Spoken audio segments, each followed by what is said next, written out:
Hi hello. അപ്പോൾ April 16 എൻ്റെ birthday ആയതുകൊണ്ട് ഞാനും തുമ്പിയും ജുഗുനുവും വിഷ്ണുവും കൂടെ ശംഖുമുഖം വരെ ഒന്ന് ചുറ്റാൻ പോയി. അവിടെ ചെന്ന് കഴിഞ്ഞപ്പോഴത്തേക്ക് ആ കമ്മൽ വാങ്ങിത്തരാമെന്ന് വിഷ്ണു പറഞ്ഞ്. അങ്ങനെ തന്നെ ഞങ്ങൾ കമ്മൽ നോക്കാനായിട്ട് അങ്ങോട്ടേക്ക് പോയി.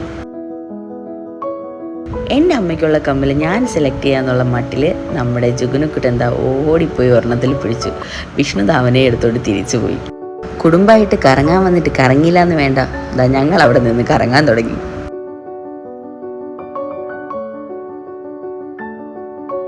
കറക്കത്തിൻ്റെ ഇടയിൽ അപ്പെന്താ മോനോട് എന്തോ രഹസ്യം പറയുന്നുണ്ട്. മോനാണെങ്കിൽ അത് ശ്രദ്ധിച്ച് കേൾക്കുന്നുമുണ്ട്. അങ്ങനെ ഞങ്ങൾ വീണ്ടും ഞങ്ങളുടെ നടത്തം തുടങ്ങി. നടന്നു പോകുന്ന വഴിയിലൊക്കെ സൈഡിൽ ഒരുപാട് ടോയ്സ് ഉണ്ടായിരുന്നു. നമ്മുടെ തുമ്പിക്കുട്ടി ചെറുതായിട്ടൊന്ന് സൈഡ് വലിഞ്ഞു. പക്ഷേ UPI ആപ്പ് പണി തന്നുകൊണ്ട് ഞങ്ങൾക്കൊന്നും മേടിക്കാൻ പറ്റിയില്ല. അടുത്ത തവണ വാങ്ങാമെന്ന് പറഞ്ഞ് ഞങ്ങൾ വീണ്ടും നടന്നു. അങ്ങനെ നടന്നു വന്നപ്പോൾ ഇവിടെ ഒരു പയ്യൻ ഒരു പപ്പറ്റ് ഷോ നടത്തുന്നുണ്ട്. അങ്ങനെ ഞങ്ങൾ അങ്ങോട്ടേക്ക് പോയി എന്താണെന്ന് കാണാൻ വേണ്ടി.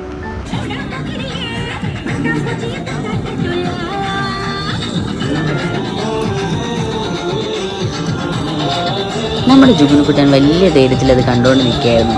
അപ്പോൾ അത് ഓപ്പറേറ്റ് ചെയ്യുന്ന പയ്യൻ ചെറുതായിട്ടൊന്ന് ജുഗുനുവിൻ്റെ അടുത്തേക്ക് കൊണ്ടുവന്ന് ധൈര്യമൊക്കെ അവിടെ ചോർന്നു പോയി. ബാക്കിലേക്ക് ഓടി വന്ന് അമ്മ എടുക്കാൻ പറയുന്നുണ്ട്.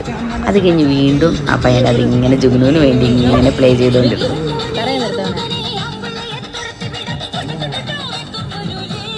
വിഷ്ണു ആണെങ്കിൽ ആ പാട്ടിനനുസരിച്ച് ജുഗുനുവിനെ തുള്ളിപ്പിച്ചു. അങ്ങനെ ആ പപ്പറ്റിനെ കൊണ്ടുവന്ന് നമ്മുടെ ജുഗുനുക്കുട്ടന് ഷെക്കൻ്റൊക്കെ കൊടുത്തു. അവിടെ നിന്ന് ഞങ്ങൾ നേരെ അട്ടക്കുളങ്ങലുള്ള പെനിയിലായിരുന്നു പോയത്. ഐസ് ക്യാൻഡി കഴിക്കാൻ വേണ്ടിയാണ് പോയത്. നമ്മുടെ ജുഗുനുക്കുട്ടൻ ഇവിടെ സ്ഥിരം വരുന്ന ഒരാളാണ്. അങ്ങനെ ഓടിച്ചാടി അകത്തേക്ക് കയറി പോകുന്നുണ്ട്. ഇവിടെ ഒരുപാട് വെറൈറ്റി ഐസ് ക്യാൻഡീസ് ഉണ്ട്. നമ്മുടെ തുമ്പിക്കുട്ടി വീഡിയോയ്ക്ക് പോസ്റ്റ് ചെയ്ത് കഴിഞ്ഞു. അങ്ങനെ ഞാൻ സ്ഥിരം ഓറഞ്ചിൻ്റെ ഐസ് ക്യാൻഡി മേടിച്ചു. ജുഗുനുവിന് പൈനാപ്പിൾ മേടിച്ചു. ജുഗുനുക്കുട്ടൻ നിന്ന് കഴിക്കുന്നുണ്ട് അതെല്ലാം.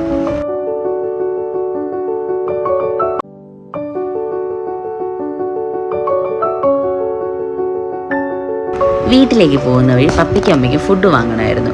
അങ്ങനെ ഞങ്ങൾ ഞങ്ങളുടെ സ്ഥിര സ്പോട്ടായിട്ടുള്ള കിള്ളിപ്പാലത്തുള്ള ന്യൂ ഇഡലി കടയിലേക്ക് പോയി. അവിടെ നിന്ന് പാഴ്സലൊക്കെ പറഞ്ഞിട്ട് ഇങ്ങനെ വെയിറ്റ് ചെയ്യണം. അപ്പോൾ എൻ്റെ ബർത്ത്ഡേക്ക് വിഷ് ചെയ്ത എല്ലാ ഫ്രണ്ട്സിനും ഒരുപാട് നന്ദി. അപ്പോൾ നമുക്ക് എന്തായാലും പുതിയൊരു വീഡിയോയിൽ വീണ്ടും കാണാം. Tata, bye bye.